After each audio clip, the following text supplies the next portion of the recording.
બોલો તમારા ઉદરમાં કેટલા દેવતાઓ છે ખબર છે?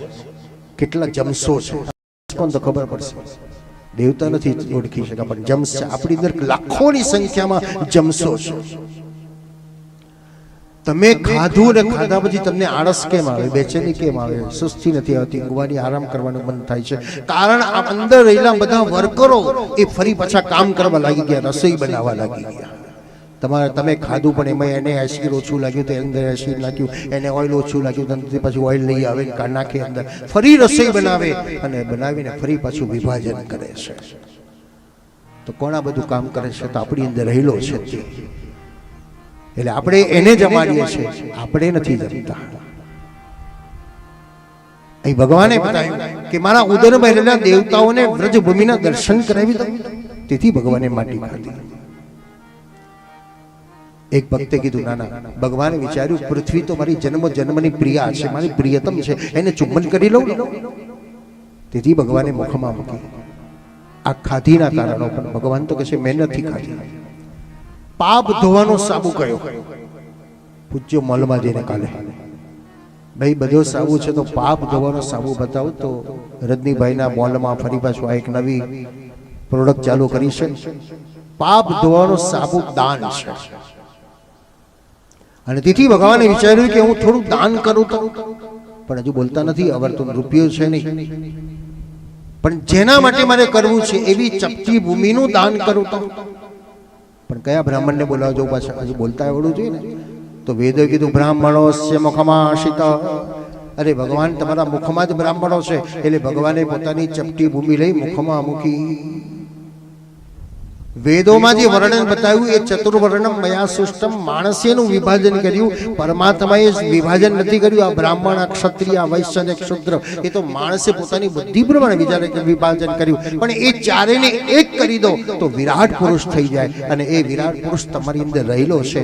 તમે એનું મુખ ભગવત સ્મરણ કરો તો તમે બ્રાહ્મણ છો. તમે બીજાનું રક્ષણ કરો તમે ક્ષત્રિય છો. તમે જ્યારે સંગ્રહ કરો છો તો તમે વૈશ્ય છો. અને તમે બીજાની સેવા કરો છો ત્યારે તમે સેવક છો. આ સેવક એટલે આ ચરણ છે. હાથ એક ક્ષત્રિય છે, ઉદર એ વૈશ્ય છે અને મુખ એ બ્રાહ્મણ છે. હવે ચારમાંથી એકને કાપી નાખો, બોલો શરીર કેવું થઈ જાય છે? હાથ વગર નકામો, પગ વગર નકામો, મોઢા વગર નકામો, પેટ વગરનું નકામો. પણ ચાર વર્ણ સમાજની એકતા ઉપર બતાવ્યું છે.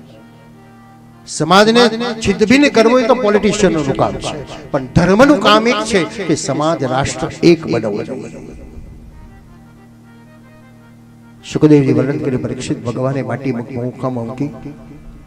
પૃથ્વીના બ્રાહ્મણોના આશીર્વાદ મળે, એનો ભાર હલકો થાય.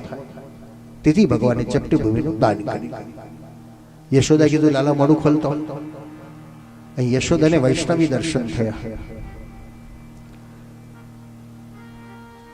યોગ માયા, આધ્યાત્મની માયા લાગી.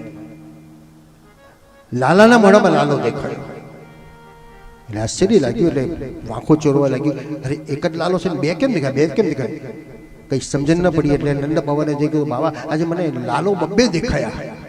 એટલે નંદ બાવાને થયું કે બે તાળા એ લાગે છે. દવાખાને જજે કાલે આંખો ચેક કરી આવજે. લાલ દીકરો એક છે તને બબ્બે દેખાય છે. અનુભવીને એકલા આનંદમાં રહેવું, ભજવા પરિભ્રમ ને બીજું કાંઈ ન કહેવું. તમે એમ કહો મને ભગવાનના દર્શન થાય છે, લોકો તમને ગાંડા જ કહેવાના, મૂર્ખ કહેવાના. કારણ એને ખબર નથી, એને અનુભવ નથી, કે એને જ્ઞાન નથી ભગવાન શું છે.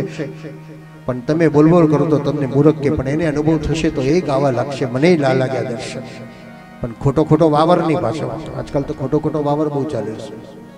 આજકાલ તો સ્ટન્ટ એવા થાય કે એક આવે એટલે 5 જણને કહી રાખ્યું હોય હું આવું ને તમારે બધા મને પગે લાગવાનું, એટલે બીજા 5-50 જણા આવી જાય. આ સ્ટન્ટો ચાલે છે. માણસ પબ્લિસિટી કરવા માટે રૂપિયા કાઢી વર્લ્ડ રેકોર્ડમાં નામ નોંધાવવા માટે 200-500 કરોડ વાપરી નાખે અને મારું નામ રેકોર્ડમાં પહોંચી ગયું. પહોંચાડવાની ક્યાં જરૂર છે? નરસિંહ, મીરા, કબીર, તુકારામ, એકનાથ, ગોરા, કુંભારે કોઈને રૂપિયો આપીને પોતાનું નામ વર્લ્ડ રેકોર્ડમાં ચડાવ્યું ખરું.